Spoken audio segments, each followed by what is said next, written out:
So இந்த question பாருங்க, இது ஆக்சுவலா நம்ம எங்கே படிச்சிருக்கிறோம் அப்படின்னா இஎம்ஐல படிச்சிருக்கிறோம். ஸோ இதுல என்ன கொடுத்துருக்குறாங்க அப்படிங்கிறத பாருங்க. ஸோ என்னென்ன இருக்குது அப்படின்னா ஒரு கோஆர்டினேட்ஸ் கொடுத்துருக்காங்க, எக்ஸ் ஒய் பிளேன் கொடுத்துட்டாங்க. இதுல மேக்னெட்டிக் ஃபீல்டு இசட் டைரக்ஷன்ல இருக்குது. ஏரியா கொடுத்துருக்குறாங்க பாருங்க. ஸோ இப்போ ஏரியாவுடைய வேல்யூ என்ன கொடுத்துருக்குறாங்க அப்படின்னா A which is equal to A not into 1 plus sine in terms of டீல கொடுத்துருக்குறாங்க.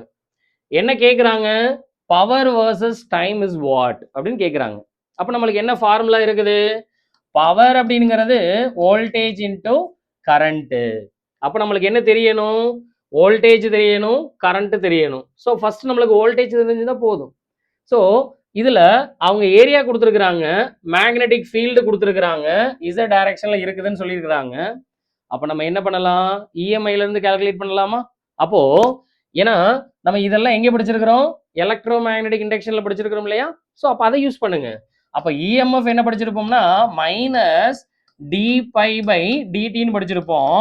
அப்போ மைனஸ் டி ஆஃப் பிஏ இங்க டிடின்னு வந்துடும்.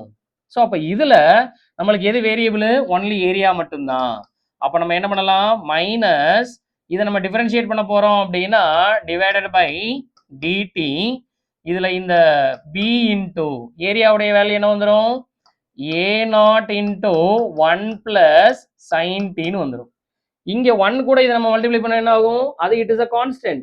கான்ஸ்டன்ட் டிஃபரன்ஷியேட் பண்ணும்போது அது 0 வந்துடும். அப்போ இதை நம்ம என்ன பண்ணலாம், ஒன்லி இந்த 1 அப்படிங்கிற டேர்மை விட்டுட்டு minus D by DT into இதுல இந்த பிஏ நாட்டை உள்ள மல்டிப்ளை பண்ணிட்டீங்க அப்படின்னா சைன் டின்னு வந்துடும்.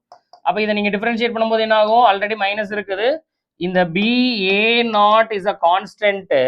நெக்ஸ்ட் ஒன் பாத்தீங்கன்னா சைன் டி அப்படிங்கிறது என்னவா மாறிடும், காஸ் டின்னு மாறிடும். அப்போ அது காஸ் டின்னு மாறிடும், இங்க எதுவுமே கிடையாது, அது கான்ஸ்டன்ட், அதோட வேல்யூ 1ன்னு போயிடும். ஸோ அப்போ இதுதான் உங்களுடைய இஎம்ஐ.